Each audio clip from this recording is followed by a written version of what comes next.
Pwede niyo pong basahin itong report sa jsonline.com. At ang report po na ito ay sinulat po nila noong 2016. The pastor of Hales Corners Church, a Reformed Baptist church, has been indicted on multiple counts of sexually assaulting children when he was a minister at an Arizona church. Ang pangalan po ng Reformed Baptist pastor na ito ay si Thomas Jonathan Chantry. At siya po ay naging pastor ng Christ Reformed Baptist Church. At dito po sa report na ito, he faces 5 counts of molestation of a child related to 2 minors, 3 counts of aggravated assault involving 3 other minors. At ang nangyari daw po, allegedly, the assault allegedly occurred in 1995, 1996, from 1998 to 2001, while siya ay pastor ng Miller Valley Baptist Church. At para po i-summary kung ano ba yung naging kaso ni Chantry, sabi ni Cheryl Watsons, Judge Ostrowski explained the sentencing. Tom Chantry had been found guilty on 4 counts. Counts 2 to 5, each count would receive a possible sentence of 10 to 24 years. 17 years, the presumptive sentence, 10 years if the judge felt it needed to be reduced due to mitigating circumstances, 24 years if the judge felt it needed to be increased due to aggregating circumstances. And as of reports from 2022, yung last report, Chantry was in the custody of Arizona Department of Correction. Ang ginamit ko po mismo ay based sa ating tradition, Reformed Baptist pastor na nagmolestya ng mga bata. Makikita po natin dito sa report na ito na pwedeng itago ng mga hypocrites and apostates ang kanilang mga kasalanan, pero hindi po maiiwasan na magkaroon ito ng tangible, nakikitang expressions.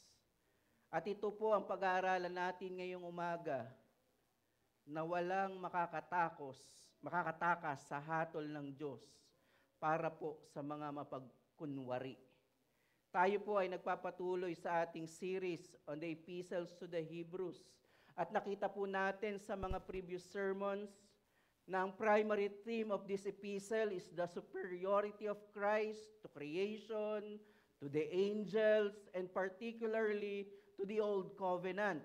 Necessary po ang theme na ito dahil some of the members of this church are tempted to go back to the ceremonies of the Old Covenant.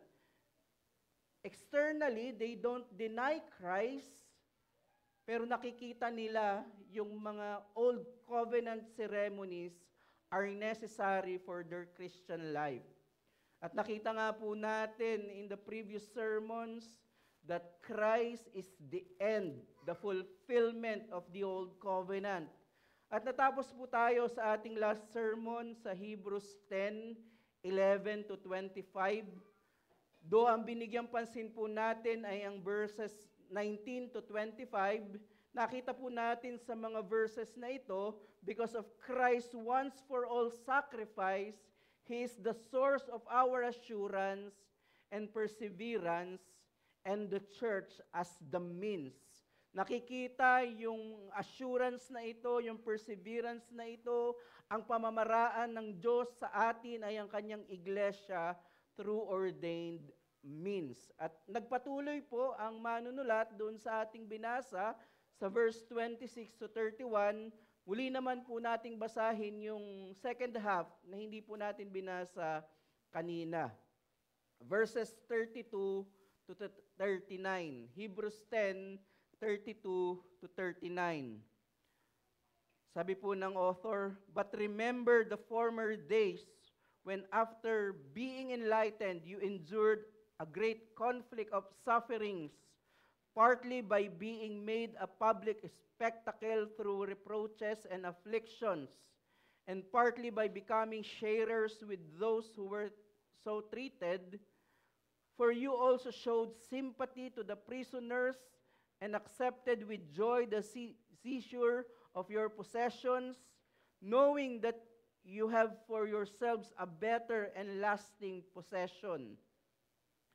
Therefore, do not throw away that confidence of yours, which has a great reward. For you have need of endurance, so that when you have done the will of God, you may receive the promise. For yet in a very little while, he who is coming will come and will not delay. But my righteous one shall live by faith, and if he shrinks back, my soul has no pleasure in him. Now, verse 39, but we are not of those who shrink back to destruction, but of those who have faith to the preserving of the soul. Nagpatuloy po ang author sa kanyang exhortation sa mga believer na ito, at bumalik po ang author sa isa sa mga primary subjects niya, ang warning against apostasy. Kung maalala niyo po, tayo po ay nagkaroon na ng pangangaral, same na tema, sa chapter 6, 1-8, at yun po yung ating ipinangaral patungkol sa apostasy. At dito po, nagpatuloy ang author doon explicitly against apostasy. Sabi niya sa verse 26, for if we go on sinning willingly after receiving the knowledge of the truth, there no longer remains a sacrifice for sins. Bago po natin ipaliwanag yung verse 26, tandaan po natin na hindi po sinasabi ng text na every time na nagkakasala ang isang true believer ay nawawala po ang kaligtasan.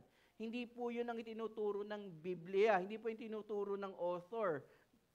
Every time ang true believer ay magkakasala ay nawawala ang kaligtasan, hindi po iyon. Because the great divide between true believers and hypocrites is through repentance. And forgiveness is assured for repentant believers because of the perfect once and for all sacrifice of Christ.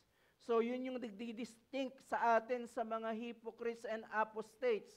Ang isang true believer, pwede silang mahulog sa same sin na kinahuhulugan ng mga hypocrites and apostates, pero yung nagdi-divide sa atin ay tayo ay mayroong repentance and sure ang forgiveness dahil sa tinapos na gawa ng Panginoong Hesukristo.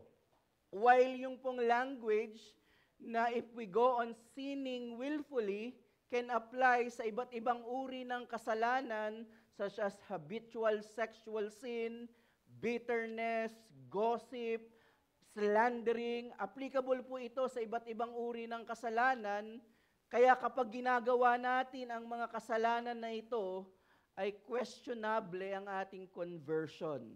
So, applicable po yung sinabi ng author doon na if we go on sinning willfully sa iba't ibang uri ng kasalanan. But the immediate context po ng verse 26 is connected to verse 25. Yun na po, same po yung language. Not forsaking our own assembling together as the habit of some. So nandun po yung keyword, habit, sinning willfully. Again, pwede nyo pong i-apply yung text na yon sa lahat ng uri ng kasalanan, but yung immediate context pertains doon sa hindi pagdalo sa mga fellowship at sa Sunday services. Kaya yung word doon as is the habit of some.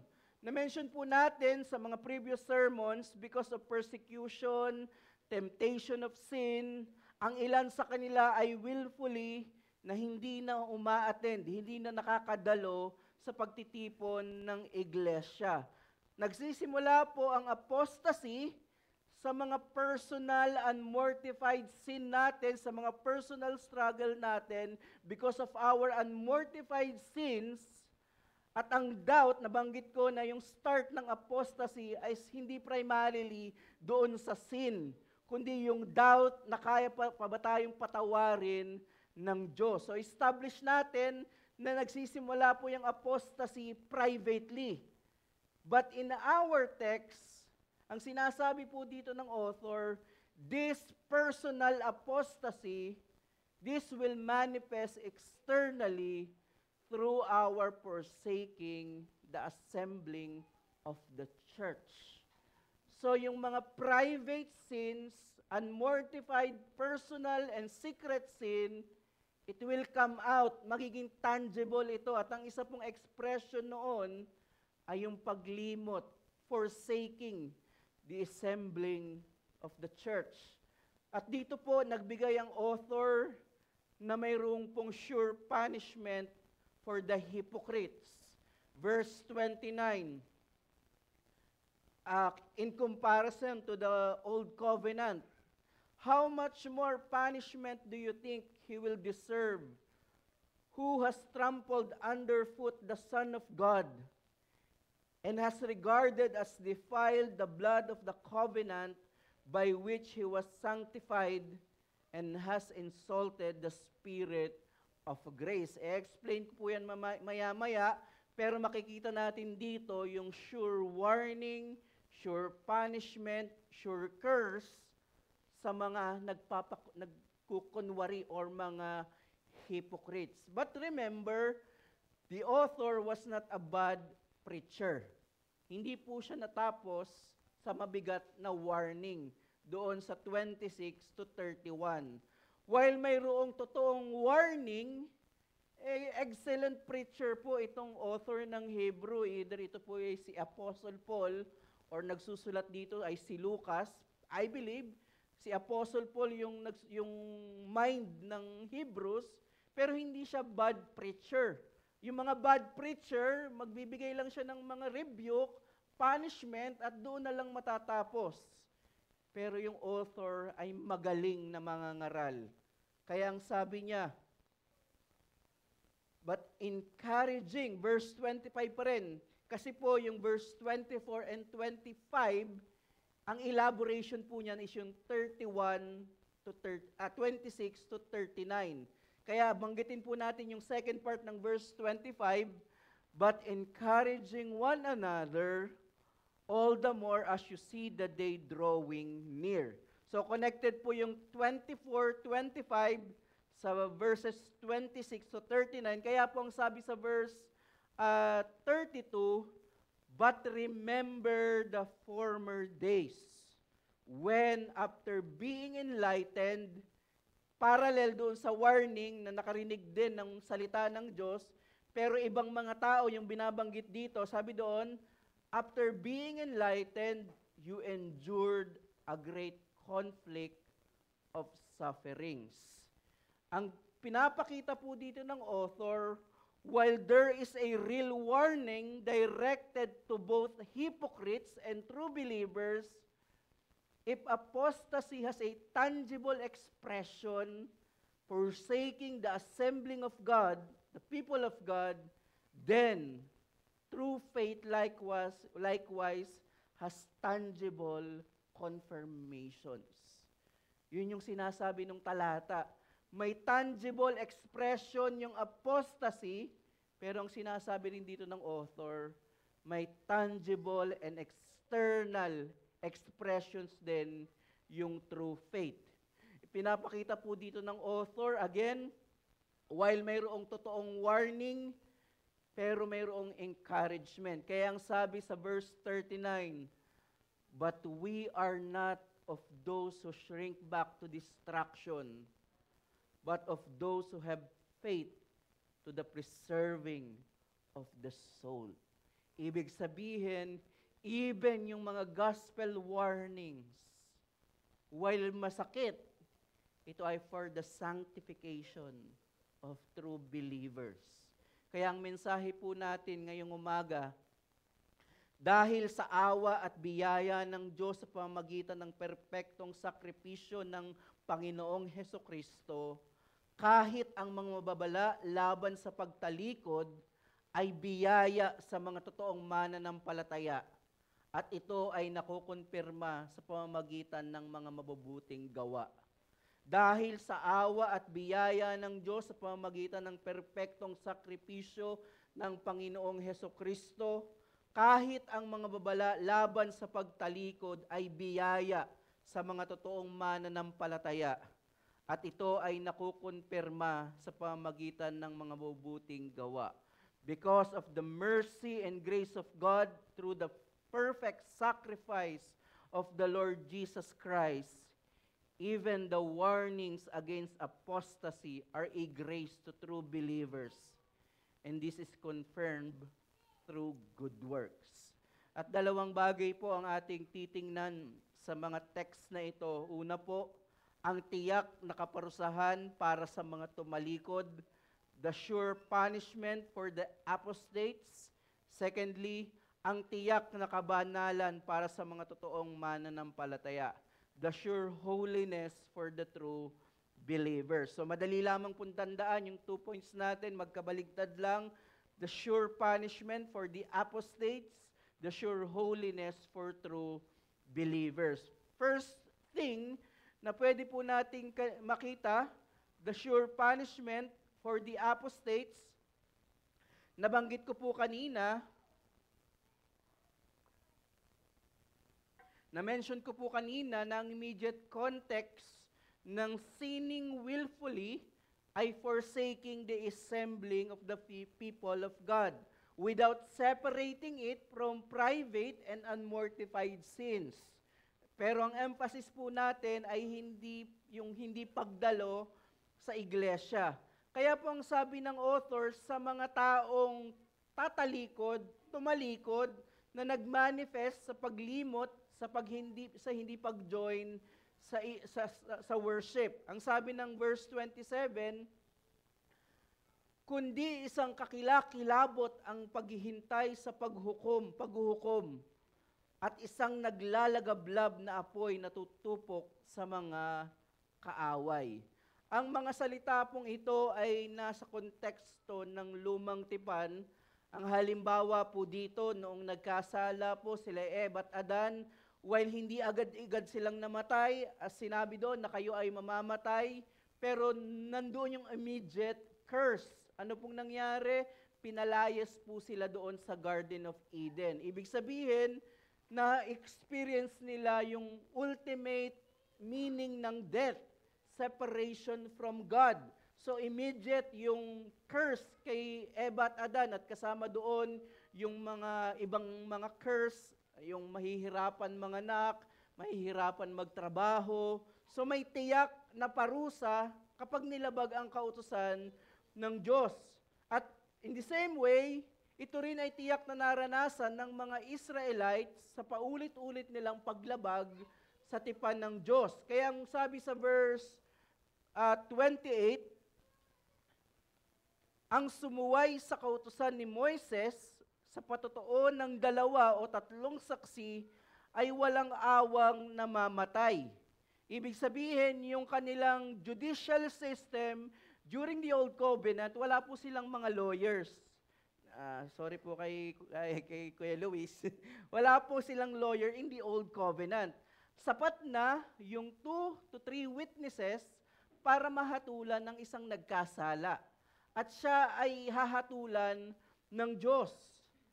Kaya sabi sa Numbers 15, verse 30, but the person who does anything with a high hand, whether he is native or a sojourner, that one is blaspheming Yahweh, and that person shall cut off from among his people. And Deuteronomy 28 verse 15, ngunit kung hindi mo papakinggan ang tinig ng Panginoon mong Diyos sa pamamagitan ng pagsasagawa ng lahat ng kanyang mga utos at tuntunin na aking iniutos sa iyo sa araw na ito, ang lahat ng sumpang ito ay darating sa iyo at aabot sa iyo. So napag-aralan po natin, di ba, sa chapter 9, na yung Old Covenant is a death oath covenant. Ito ay death threat. Kaya yung mga sacrifices nito, ito ay mga symbol of death. Kaya makikita natin yung pangit na kalikasan ng lumang tipan. Ito ay sa kamatayan. Kaya tinawag ito ni Apostle Paul for the 2 Corinthians 3:9. For if the ministry of condemnation has glory, much more does the ministry of righteousness abound in glory. So yung Old Covenant, sinama rin ni Apostle Paul as the ministry of condemnation, as a death oath covenant. Ang sinasabi dito ng author, yung kanyang comparison, kung gaanong katiyak yung mga physical and temporal curses in the Old Covenant, ang sinasabi dito ng author, mas tiyak ang parusa sa mga tatalikod sa mga mananampalataya. Kaya makikita po natin dito ang unique nature ng Mosaic Covenant. It goes back to the broken Adamic Covenant. Ito po yung uniqueness ng Old Covenant or Mosaic Covenant. Bumabalik siya doon sa nasirang tipan, and those curses point to the covenant curses that Christ received on the cross. And here, ginamit naman ng author na hindi lang limit doon sa Adamic Covenant kay Christ, it points to the sure punishment for the apostates. So yun yung uniqueness ng Mosaic Covenant. Kaya sabi sa verse 29, binasa natin, ito po yung isa sa pinaka-difficult text dito, how much more punishment do you think he will deserve who has trampled underfoot the Son of God and has regarded as defiled the blood of the covenant by which he was sanctified and has insulted the Spirit of grace. Nagkaroon po ako dito ng heads up sa ating mga Presbyterian brethren. So wala po ditong direct attack, pero pwede rin naman. Pero joke lang yon. Pero nagkaroon ako ng heads up, so hindi po ito direct attack. Makikita po natin na itong verse 29, this is one of the best verses of Pedobaptist Covenant theology. Naniniwala sila, pwede natin itong i-discuss maya-maya, naniniwala po sila sa church as external and internal membership of the covenant of grace. Yun yung view nila. Ibig sabihin, internally, ang member dito ay mga elect. But doon sa external is both the elect and the non-elect. So, ganun yung view ng mga Pedobaptists. At kaya clear po doon sa language ng verse 29. I believe ito ay mga covenant breaking. Sabi doon, who was trampled, underfoot the Son of God. At second, has regarded as defiled the blood of the covenant, which was sanctified, has insulted the Spirit of grace. So, makikita natin na may weight yung argument ng mga Pedobaptists na itong mga language na ito ay covenant breaking in the context of the covenant of grace. Clear yung language na dito na ito ay in the context of the new covenant. Sinusuway nila yung bagong tipan. Pero paano natin ito ipapaliwanag, sasagutin bilang Baptist? Na paulit-ulit po nating itinuturo na walang covenant breakers in the new covenant. Lahat ng mga member ng covenant of grace ay ligtas, maliligtas at magpe-persevere.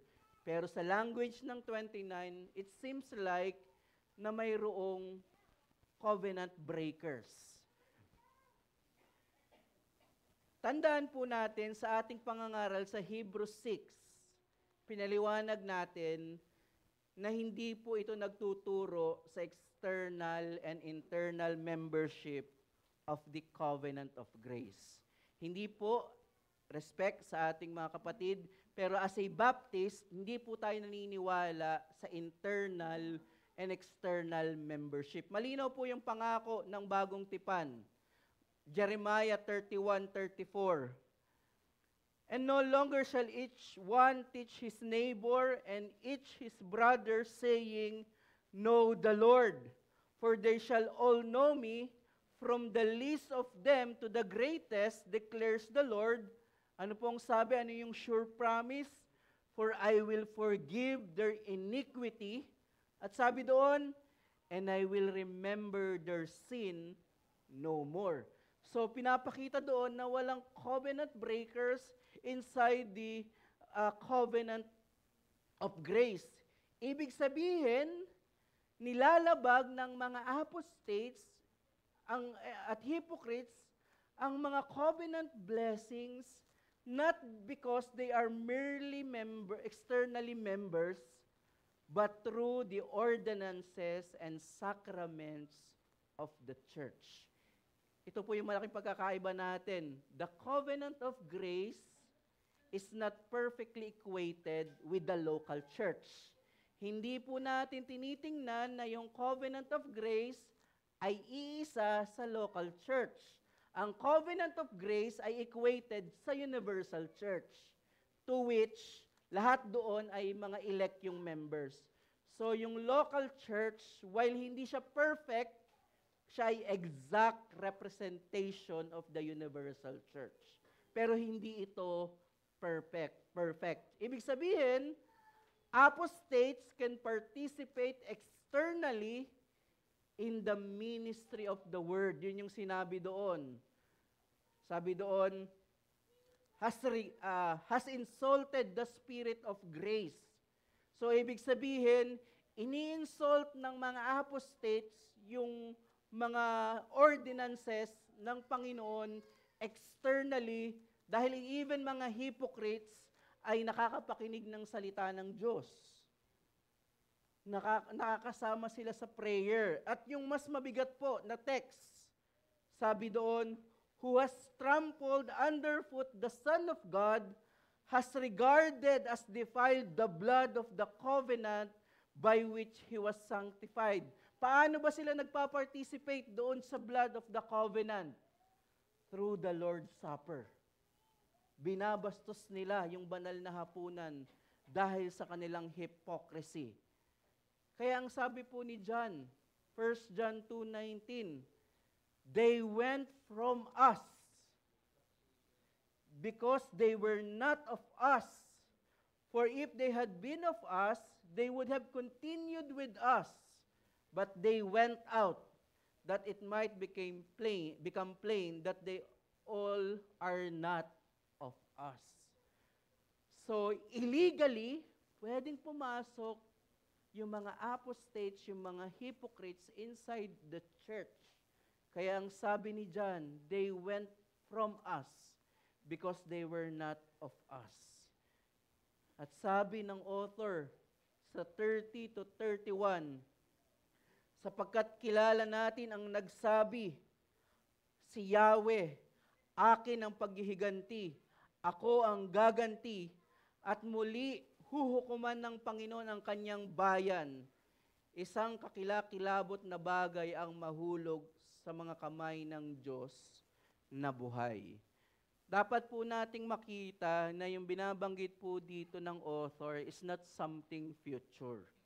While mayroong future, of course, consummation, pero again, yung tiningnan natin yung train of thought ng author mula chapter 9 hanggang chapter 10, na yung binabanggit na curse dito ay hindi po individual curse, kundi ito po ay communal curse. Covenant curses ng lumang tipan. Nabanggit ko kanina yung uniqueness ng Mosaic Covenant. Bumabalik siya doon sa Adamic Covenant na nasira. Tumuturo siya doon sa curses ng Panginoong Hesukristo.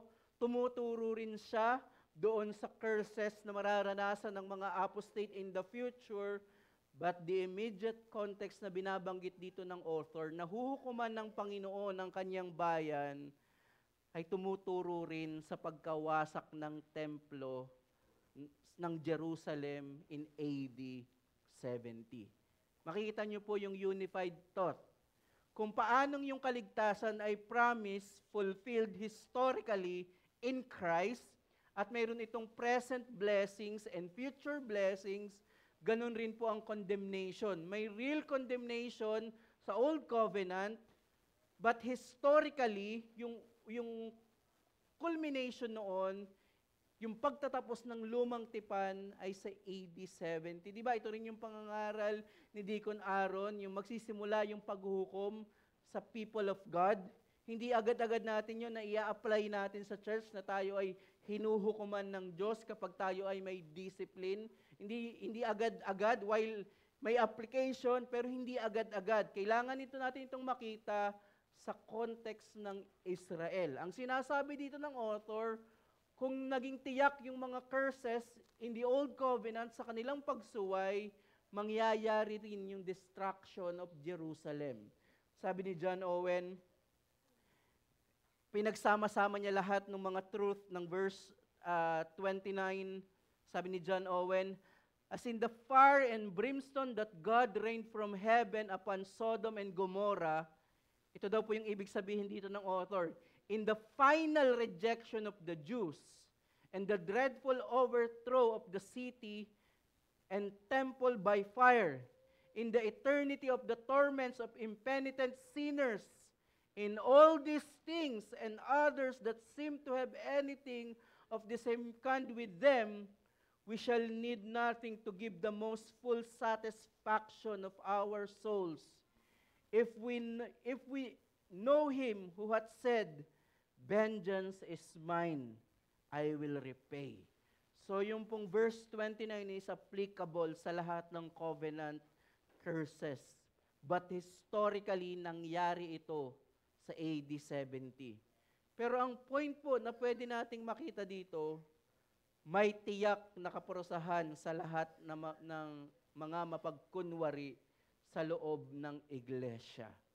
There is a sure punishment for all hypocrites within the church. At sasabihin ko po, mas mabigat ang kasalanan sa ebanghelyo kaysa sa kautusan. Ang pagsuway sa ebanghelyo, kung saan ikaw ay nakatikim na ng mga pagpapala ng ebanghelyo, kahit externally, mas mabigat po ito kaysa sa pagsuway sa kautusan. Ito yung sinabi ni Peter, 2 Peter 2:20-21, for if, after they have escaped the defilements of the world through the knowledge of our Lord and Savior Jesus Christ, they are again entangled in them and overcome, the last state has become worse for them than the first. So mas malala daw po ang sasapitin ng mga tao na hindi naniniwala kay Kristo at lumalabag sa kautusan kaysa isang tao na for a time, nagkunwari siya, nakatanggap siya ng mga pagpapala ng Diyos. Ang sabi ni Peter, the last state has become worse for them than the first. Verse 21, for it would have been better for them never to have known the way of righteousness than after knowing it to turn back from the holy commandment delivered to them. Mas mabuti pa daw na hindi sila nakakinig ng preaching ni Paul Washer. Kaya, tandaan po natin, lahat ng matatapat na pangangaral na naririnig natin, while totoo, primary, ito ay blessings, pero sa mga mapagkunwari, itong mga matatapat na pangangaral na narinig natin, ito ay idadagdag na sumpa sa atin. Yun yung sinasabi ni Peter. Kaya sabi again ni John Owen, sinning against the testimony given by the Holy Ghost unto the truth and power of the gospel whereof men had experienced, sabi ni John Owen, is the most dangerous symptom of a perishing condition. Yung pagkukunwari, tapos nakakapag-partake tayo ng mga sacraments and ordinances, ito daw yung dangerous symptom, most dangerous symptom of perishing condition. Kaya po, di ba, kaya ko yung point ko na mas mabigat ang kasalanan sa ebanghelyo kaysa kautusan, di ba? Hindi na po natin babasahin. Sa Genesis 3:22-24, nagkasala po sila Eva at Adan, ibinigay yung pangakong kaligtasan sa Genesis 3:15, at pagkatapos ipangaral mismo ni Yahweh ang kanyang ebanghelyo, nauna po yung promise, kesa doon sa pagbibigay ng gagard, yung tree of life. Di ba yun yung sabi doon, naglagay ang Diyos ng mga kerubim para hindi sila makapunta doon sa tree of life. Dahil sabi doon, eternally, wala na silang hope. Mako-condemn sila. So, doon pa lamang, mas mabigat yung curse after the gospel. At yun din yung sinasabi ni Apostle Paul sa pag-defile natin sa Lord's Supper. Kaya ang pwede po nating ma-mortify dito, sin to mortify individually. Kung may mga kasalanan po tayong inaalagaan at itinatago, kagaya yung extreme case yung kay Tom Chantry, ito po ay laging magkakaroon ng panlabas na manifestasyon. So for now, individual po yung ating application. Mamaya, papakita ko yung communal application. But for now, may mga kasalanan po tayong inaalagaan at tinatago, ito po ay magmamanifest externally. Mabigat po yung sinabi ni Thomas Goodwin, Judas heard all Christ's sermons. Sabi ni Thomas Goodwin, narinig lahat ni Judas, face to face, yung pangangaral ni Jesucristo. And yet, nagkaroon ng external manifestation yung kanyang hypocrisy. Ibinenta niya ang ating Panginoong Jesucristo. So yung mga secret sins, unmortified sin, will come out. Lalabas at lalabas ito. Pero hindi po tayo iniwanang hopeless ng Panginoong Jesucristo. Alam ng Diyos na even true believers ay magkakasala sa same sin na pwedeng kahulugan ng mga apostates. At ito po ang beauty ng church discipline. Ang church discipline po ang gamot sa lahat ng uri ng pagkukunwari. Sa church discipline, ang mga apostates ay mai-expose kapag proper yung church discipline, mai-expose ang mga apostates, aayawan nila ito, galit sila dito. Subalit sa mga totoong mananampalataya, bagamat ito ay masakit na experience, ang end nito ay sweet communion with the Father. Anong sabi rin ng Hebrews? Dinidisiplina niya ang kanyang mga minamahal. Kaya hindi lamang po Lord's Supper and Word of God ang tangible expression ng pag-ibig ng Diyos sa atin. Even ang discipline ay expression ito ng pagmamahal ng Diyos. Kaya kung may kinakausap ako dito na under ka ng discipline, masakit, mabigat, maaring yan ay dark providence sa iyo ng Panginoon, pero tandaan mo, kung proper ang ginawa ng iglesyang discipline, ito ay pag-ibig sa iyo ng Panginoong Hesukristo. At bilang isang iglesia, ano po ba ang makukuha natin? Kalungkutan lang ba? Anong sabi ng Panginoong Hesukristo? If 2 or 3, language nung curse sa Old Covenant, sure yung curse, If 2 or 3 are witnesses. Pero in-apply yun ng ating Panginoong Jesucristo. If 2 or 3 are gathered in my name, I am in the midst of them. At ang context po noon ay church discipline. Kaya ang isang sinyales na ang Panginoong Jesucristo ay nasa ating kalagitnaan kapag po tayo ay nagpapataw ng disiplina sa nagkasala. Mabigat, pero may comfort. Dahil sure sign ito na binabanal ng ating Panginoong Jesucristo ang kanyang minamahal na iglesia. Subalit kung may kinakausap ako dito na wala ka pa sa Panginoong Jesucristo, applicable pa rin sa iyo yung text na walang makakatakas sa kamay ng nagagalit, nagngangalit ng ngipin ng Diyos. I remember yung preaching ni Jonathan Edwards, yung title, Sinners in the Hands of an Angry God.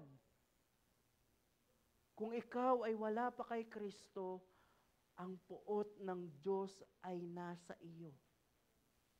It's just a matter of time na ibubuhos ito sa iyo ng Panginoon kapag ikaw ay namatay at hahatulan ka sa final judgment. Pero may tiyak na kahatulan.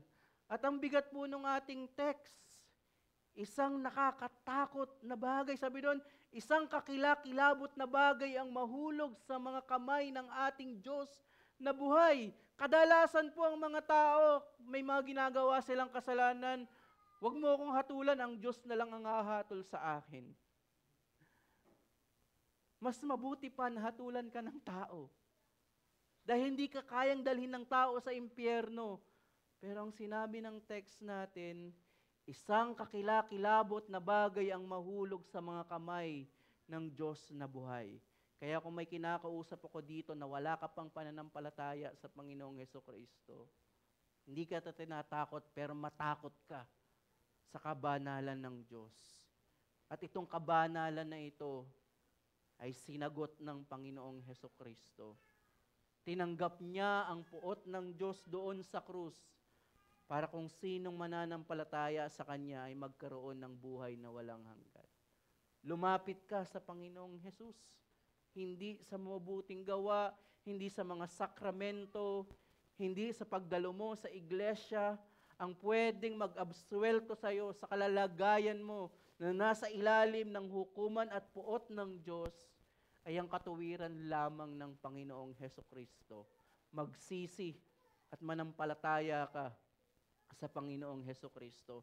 At sa atin pong mga mananampalataya na, yung challenge, cultivate the habit of confessing sin both privately and corporately. Because what separates us from the hypocrites is repentance. I-cultivate po natin yung mga confession of sin natin individually, privately sa ating close na member. And corporately, ito po yung beauty ng ginagawa po nating corporate confession of sin. Inaamin natin na tayo bilang isang iglesia ay nagkakasala corporately. Tandaan natin that repentance is not an invisible thing. Kaya nga yung justification is by faith alone lamang. By faith alone. Dahil yung repentance is pruweba na totoo yung faith natin. Kaya dapat ito po ay may fruits. And it is seen tangibly through the church. At ito yung commitment, pag-join mo, of course, kasama doon yung private mortification of sin, pero ang isang tangible expression nito ay yung commitment mo sa local church. At dito po tayo pupunta, the sure holiness for the believers. Sa kabila po ng napakabigat na warning ng author from verses 26 to 31, nagbigay naman po ang author ng mga tangible confirmation na totoo ang kanilang pananampalataya. Verse 32 to 33, subalit alalahanin ninyo ang mga nakaraang araw na pagkatapos na kayo'y maliwanagan, ay nagtiis kayo ng matinding pakikipaglaban na may pagdurusa, na kung minsan ay hayagang inilalantad sa pag-alipusta at pag-uusig, at kung minsan ay nagiging mga kabahagi ng mga nagdaranas ng gayon. Ang sinasabi po dito ng author, sa kabila ng mga temptations nila at paghihirap, malinaw po na tumayo sila sa mga katotohanan ng Ebanghelyo. Ibig sabihin, nakita sa mga true believers yung kanilang perseverance. Patuloy silang nanindigan sa pagiging hari ng Panginoong Hesukristo. Kung maalala niyo po sa Acts 17, nung pumunta yung mga apostol, si Apostle Paul sa Thessalonica at nangaral sila doon ng Ebanghelyo, may mga nanampalataya doon, pangunahin si Jason at ang kanyang mga kasama. Malinaw po yung testimony ng mga Jew na yung decree ng Roman Empire na Caesar is Lord, na ang dapat sambahin ay si Caesar as Lord, ngayon ay salad na lang siya, pero ang sinabi nung mga Jew, they turned the world upside down. Why? Dahil meron silang ipinapangaral at kino-confess na hari. Hindi si Caesar, but si Jesus. So nagtumayo ang mga mananampalatayang ito. Kaya ang sabi po sa verse 34, kaya't kayo'y nahabag sa mga bilanggo at tinanggap ninyo ng buong galak ang pagkasamsam ng inyong mga ari-arian, palibhasa inyong nalalamang mayroon kayong isang pag-aaring higit na mabuti at tumatagal. Maaring may mga nakulong dahil sa paglabag nila sa mga kautusan ng Roman Empire, mayroong mga nakulong. Maaring dahil sa pagtayo nila sa Ebanghelyo, sila ay nawala ng trabaho dahil sa pagiging mananampalataya nila ng Panginoong Hesukristo. Pero ang sabi ng author, sa lahat ng mga suffering na na-experience nila, yung mga totoong mananampalataya ay nakiisa, nakidalamhati, nagbigay ng ari-arian sa mga walang trabaho, dumalaw at tumulong sa mga nakulong. Sa kabila po ng mga paghihirap nila, napaka-unique po ng situation na ito. Nandoon yung nananatili yung Jewish laws and age. Habang yung iglesia ay naghihirap, dalawa po yung madaming kalaban, pero primarily ang kalaban ng iglesia ay yung mga Jewish people and Roman Empire. Pero sa kabila po ng mga suffering na ito, ano po ang naging tugon ng mga mananampalatayang ito? Nag-excel pa sila sa mga mabubuting gawa. Kaya't sabi po sa verses 35 to 36, kaya't huwag ninyong itakwil ang inyong pagtitiwala na may dakilang gantimpala, sapagkat kailangan ninyo ang pagtitiis upang kapag inyong nagampanan ang kalooban ng Diyos ay tatanggapin ninyo ang pangako. Ang sabi, nag-i-exhort yung author, na huwag nilang kalimutan yung kanilang ginawa in the past. At ito ay maging motivation na bagamat may great warning of apostasy, yung mga good works nila are tangible expressions of their true faith.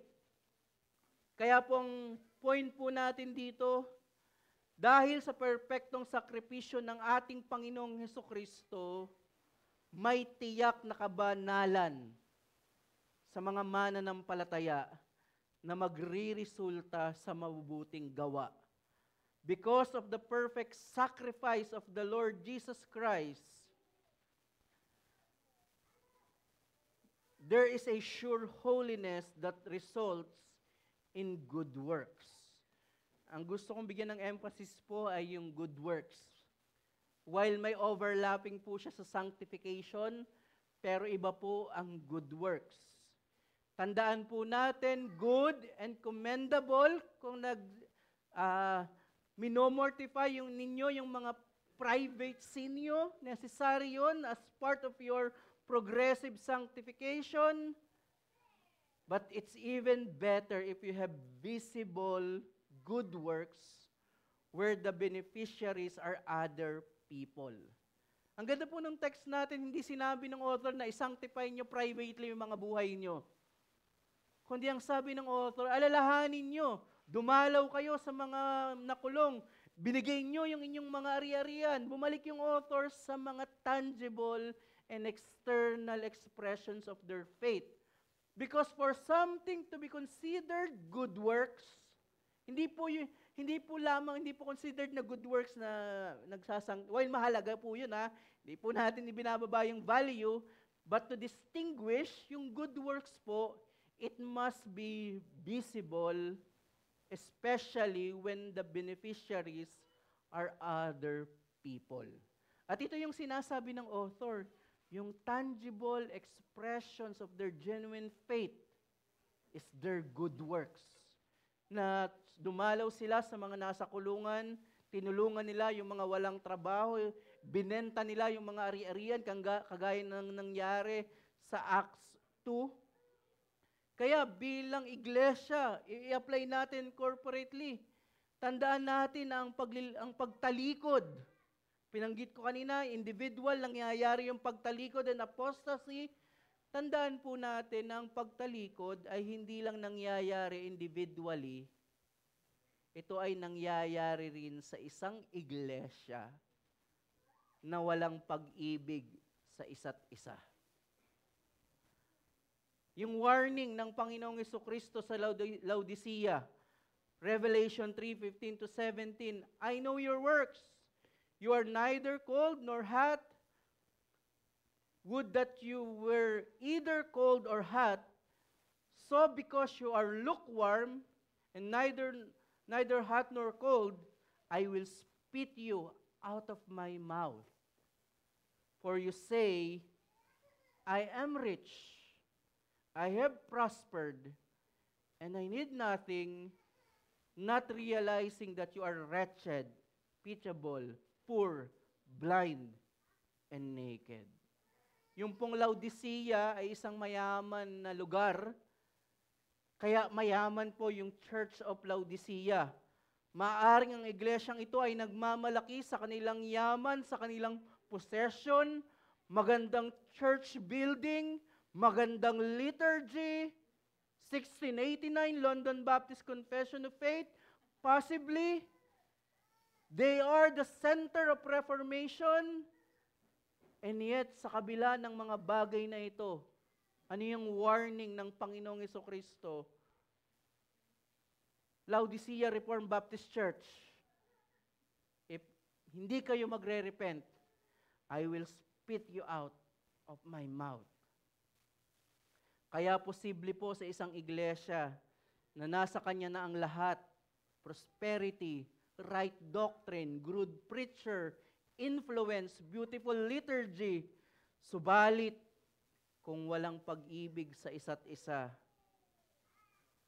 ay wala na sa kanila ang pagiging marka ng totoong iglesia. Kaya ano pong sinabi ni James? Ano ba yung pruweba ng true church and genuine religion?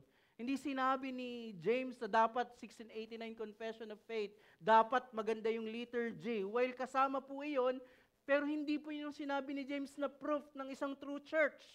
James 1:27, religion that is pure and undefiled before God the Father is this, to visit orphans and widows in their affliction, and to keep oneself unstained from the world. Ang sabi ni James, ang isang pruweba daw, tangible proof na true church, ang isang church, ay ang pag-ibig nila within the church and outside the church. Because good works are the tangible expression of our faith. Maganda po yung sinabi ni Mark Jones, the reason Christians can do good works is because of who we are in Christ. God has changed the Christian's nature, produced faith in us, and enabled us to express our love for God through obedience. So yung true faith ay nakikita po sa mga mabubuting gawa. Kaya ang gospel cure and challenge po natin, dahil ang ating mabubuting gawa ang kumpirmasyon ng ating pananampalataya, linangin natin ito ng may pag-ibig sa kapwa mananampalataya. Because our good works are the confirmation of our faith, let us cultivate them with love for our fellow believers. Hindi po magkahiwalay ang pag-ibig mo sa Diyos at pag-ibig sa kapwa. Ano yung greatest commandment? Sabi ni Christ, ibigin mo ang Diyos at ang iyong kapwa. Pero sinama rin niya ni Apostle Paul, love your neighbor. So, simple po rin yung obedience sa kautusan. Hindi pwedeng sinasabi mo na mahal mo ang Diyos, pero wala itong tangible expression, nakikitang manifestasyon sa iyong kapatid. Without being meritorious, our good works are a necessary condition for our glorification. Walang makakapasok sa langit na hindi banal at gumagawa ng mabuting gawa. Because our ability to do good works is by the grace of God. Anong sabi ng Ephesians 2:10? Which God prepared for us that we should walk in them. Even yung good works ay bahagi ng pakikisa natin sa Panginoong Hesukristo. Hindi ka nalang dineclare righteous ng Diyos. You are made righteous upang makagawa ng good works. 2 Corinthians 9 verse 6, the point is this, whoever sows sparingly will also reap sparingly, and whoever sows bountifully will also reap bountifully. And as a church, may our true faith be confirmed, hindi lamang po sa Great Confession, hindi lamang po sa regulative principle. May our faith be confirmed through good works in loving others both within and outside the church. Isa po sa pinaka-expensive wedding in the history ay ang kasalan po ni Prince Charles and Princess Diana. Alam po natin, naghiwalay sila.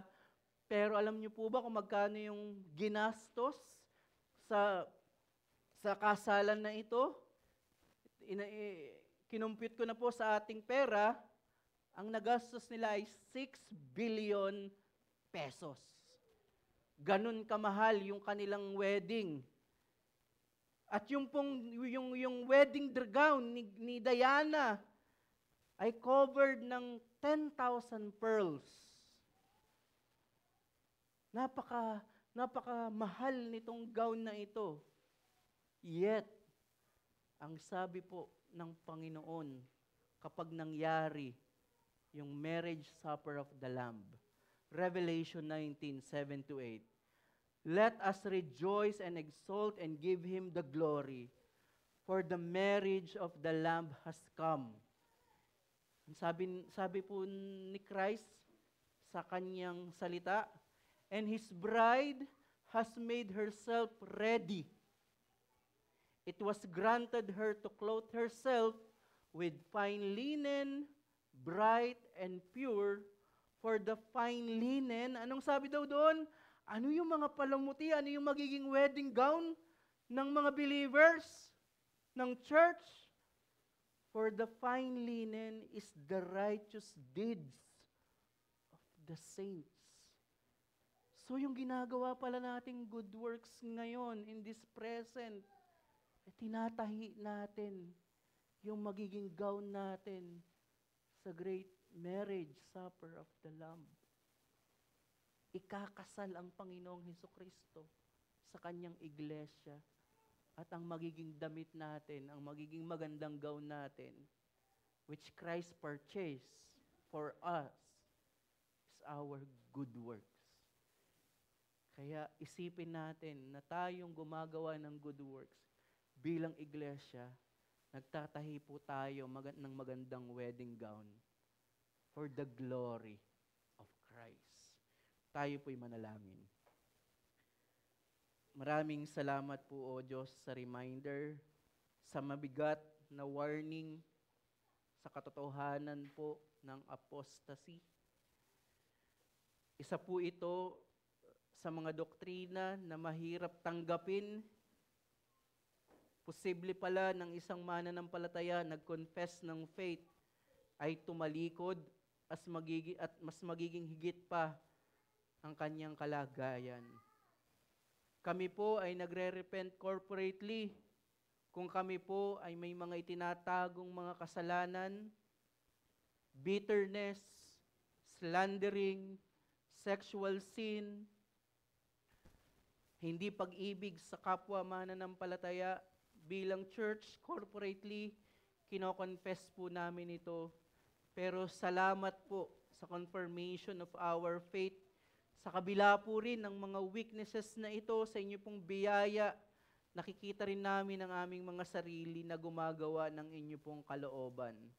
At konfirmahin niyo pa po ito sa pagpapatuloy ng lakad namin dito sa pamamagitan ng inyo pong biyaya sa mga inordinan nyo ng mga means of grace. Nawa po ay maging faithful po kami hanggang sa huli, hanggang maranasan po namin ang makita ang Panginoong Hesukristo ng mukhaan.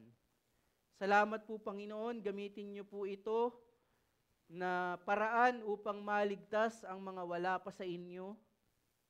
Gamitin niyo rin po ito upang i-rebuke ang mga nagkakasala. At gamitin niyo rin po ito for the restoration sa mga nasa disiplina. Gamitin niyo rin po ito as an encouragement para po sa mga nanghihina.